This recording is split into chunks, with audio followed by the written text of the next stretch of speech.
कार्तिक पुराण सप्तम अध्याय जलंधर उत्पत्ति और ब्रह्मांक वरदान।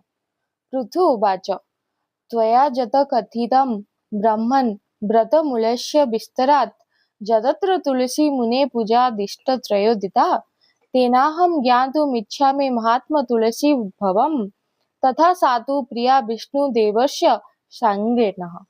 कार्तिक व्रत महात्म्य कर्णपथे शुणी अति आचंबित हेले पृथु नरमणि। श्री एकादशी व्रत ए अटई प्रधान तुलसी व्रत महिमा अति अकथन। कार्तिक मासे तुलसी मूले दीपदान भक्ति भरे द्यन्ते मिले अशेषर पुण्य। दीपदान देले बहुतर पुण्य पाई एथिर चरित मते संदेह लागई। एते प्रसिद्ध वृक्ष से काहू उपजिला भो नारद मुनि मते कहिबार भला। शुणिबा पाई मोहर सरदा बहुत संक्षेप करिन मते कह विधि सुत। नारद उवाच पृथु नरपति वचन कन्ने शुणी कहउचंती विधिसुत सबु परिमाणी। शुण मनु सोमवंशी देई मन कर्ण तुलसीर आद्य कथा करिबा प्रदान। आदि सत्य जुग कथा अटई जे एही विशेषी कहिबा राय शुण मन देई। मघवा नाम रे इंद्र स्वर्ग अधिकारी कहिबा तांको चरित शुण कर्ण डेरी। बृहस्पति संगते घेनी सुनासीर कपिलास पर्वत को गमिले सत्वर। ईश्वर को दर्शन करिबा मानसे बृहस्पति घेनी इंद्रे विजय कपिलासे। कपिलास गिरी शोभा अति सुशोभित गिरी शोभा देखी मने हेले आनंदित। शुद्ध स्फटिक से गिरी सुंदर दिशाई विविध रत्नमणि झलकी उठाई। ज्ञान गुण घेनी अष्ट धातु विराजई विविध पुष्परे वन महकी बासई। फल पुष्पे भरा वृक्ष तरुलता पंथी दर्शन मात्र के मुग्ध हुए चितमती। श्री वृक्ष मूले सुनंदा नामे नदी बहे शुद्ध शीतल निर्मल जन मन माहे।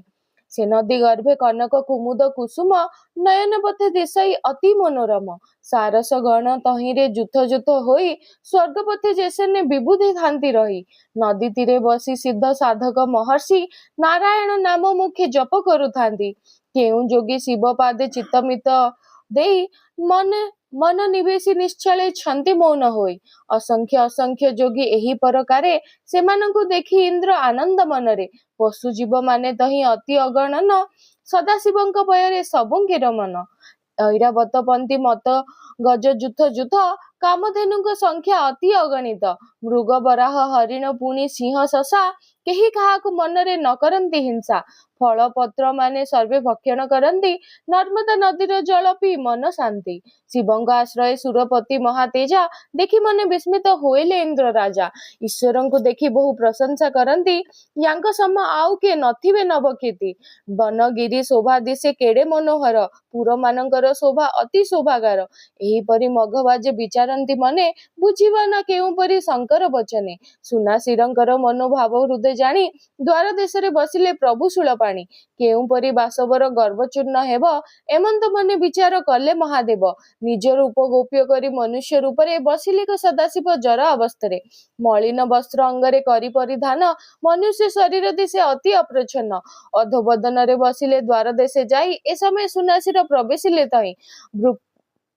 वृषको अनाई इंद्र बोलंती वचन कि निमंते द्वार देशे अक्षय रहीन। सतकरी कह तुही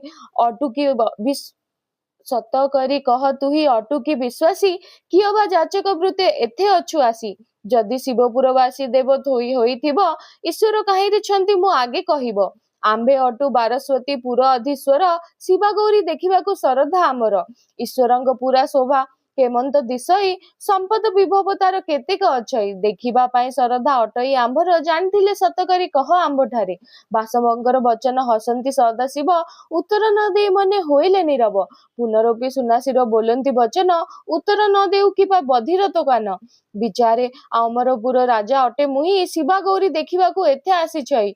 आमे पूछा कलु किंबा कथा न कहूचु किंबा केउ गर्भ बही एठारे बसिछु। इंद्रंकु चाहि क्रोधे बोलंती शूलधर आंभर निकटे तोर एडे के चातर। एते बोली दंत ओष्ठ चापी क्रोध भरे उत्तर दियंती अति कर्कश भाषारे। ईश्वरंकर क्रोध देखि देव सुनासीर କୁଳିଶ ସକତି ଧରି ଆପଣା ହସ୍ତାର ରଜସ ଗୁଣେ ଜର୍ଜର ହୋଇ ସଚି ନାହା ରୁଦ୍ରଙ୍କ ଉପରେ ନେଇ ପ୍ରହାରିଲେ ତାହା ସେ ବଜ୍ର ଗୋଟିକ ରୁଦ୍ରଙ୍କର କରେ ପଡି ଜଗତକୁ ଶୁଣାଗଲା ଜେନେ ଘଡଘଡି ଅଙ୍ଗରେ ନ ଭେଦି ସ୍ୱର ଉପୁଡି ପଡିଲା ଈଶ୍ୱରଙ୍କ କଣ୍ଠେ ବାଜି ଅଗ୍ନିଜାତ ହେଲା ତହୁ କଣ୍ଠ ତାଙ୍କର ଦିଶିଲା କୃଷ୍ଣ ବର୍ଣ୍ଣ ନିଜ ସ୍ୱରୂପରେ ଉଭା ହେଲେ ତ୍ରିଲୋଚନ ମସ୍ତକେ ମଣି ଫଣି କୁଣ୍ଡଳ ମୋତି ହାର ଦେଖିକରି ଭୟରେ ଥରିଲେ ସୁନାସିର ଅଗ୍ନି ତେଜେ ଭୟ ବାଇ ଦେବ ସୁନାସିର ଆଶ୍ରା କଲେ ଯାଇ ବୃହସ୍ପତିଙ୍କ ପୟର ସୁନାସିରଙ୍କ ରକ୍ଷଣେ ଗୁରୁ ବୃହସ୍ପତି ସଦାଶିବଙ୍କ ପୟରେ ଲଗାଇଲେ ସ୍ତୁତି ବୃହସ୍ପତି ଉବାଚ ଶିରେ କର ପତ୍ର ଯୋଡି ବିନୟୀ ହୋଇଲେ ଦୋଷା ଦୋଷ କ୍ଷମା କର ବୋଲି ନ ବୋଇଲେ ଭୋ ପ୍ରଭୁ ଜଗାଧିଥିବ ସୃଷ୍ଟିର କାରଣ ତୁହି ବ୍ରହ୍ମା ତୁହି ବିଷ୍ଣୁ ତୁହି ନାରାୟଣ ସୃଷ୍ଟି ସ୍ଥିତି ଉତ୍ପତ୍ତି ପ୍ରଳୟ ସିନା ତୁହି ଜଗତ ପାଳନ କରୁ ନାନା ରୂପ ବୋହି ତୋହର ମହିମା ଦେବତାଙ୍କୁ ଅଗୋଚର ଜୟ ଜୟ ମହାଦେବ ପାର୍ବତୀଙ୍କ ବର ଜୀବନ ପ୍ରାଣୀ ତୋ ପାଦେ ଶରଣ ପଶଇ ତାହାର ଅକାଳ ମୃତ୍ୟୁ ଯାଏ ଦୂର ହୋଇ ଅଶେଷ ବିପତ୍ତି ତାର ହୋଇ ଖଣ୍ଡନ ଯେହୁ ତୋତେ ନିଶି ଦିବସରେ କରେ ଧ୍ୟାନ ଦେବଦେବ ମହାଦେବ ସୁଗତି ଦାୟକ ନମ ନମ ମହାଦେବ ପ୍ରଭୁ ତ୍ରିୟମ୍ବକ ନମଇ ଅନ୍ଧକ ରିପୁ ଦେବ ତ୍ରିପୁରାରୀ ନମ ନମ ଶଙ୍କର ବିରୂପ ଦଣ୍ଡଧାରୀ ଆପଣଙ୍କ ମହିମା ଯେ ଅଟେଇ ଅପାର ପୁରନ୍ଦରକୁ କି ଏହା ହୋଇବ ଗୋଚର ନ ଜାଣିବା ପଣେ ଦ୍ରୋହ କର୍ମ କଲା ସେହି ଭୟରେ କମ୍ପୁଛି ଏବେ ମନେ ତ୍ରାସ ପାଇ ଆପଣ ଯଦ୍ୟପି ତାକୁ ନ କରିବେ ତ୍ରାହି ତିନି ଭୁବନେ ତାହାଙ୍କୁ ରଖନ୍ତା କେ ନାହିଁ ବିଚାରି ବୁଝିଲେ ତବ ଅଶେଷ ମହିମା ଇନ୍ଦ୍ରର ଯେ ଦୋଷାଦୋଷ କର ପ୍ରଭୁ କ୍ଷମା ଯୁକ୍ତରେ ଆପଣଙ୍କ ସେବକ ଅଟଇ ନ ଜାଣିବା ପ୍ରାଣେ ଦ୍ରୋହ ଅରଜିଲା ସେହି ସେବକର ଅପରାଧ ନ ଧର ହେ ଦେବ କରୁଣା ବାରଦି ତୁମେ ଅଟ ଭବାନବ ଆମ୍ଭେ ସର୍ବ ସୁର ଗୁଣ ତବ ଶ୍ରୀ ପୟରେ ସେବକ ପଣେ ରହିଛୁ ଯାବତ କାଳରେ ସୁପ୍ରସନ୍ନ ଚିତେ ଦୟାକର ମହେଶ୍ୱର ଯେଉଁପରି ଜୀବନରେ ବର୍ତ୍ତୁ ସୁନାସିର ଏହି ପ୍ରକାରେ ବୃହସ୍ପତି ସ୍ତୁତି କଲେ ଦୟାବନ୍ତ ପୁରୁଷ ସେ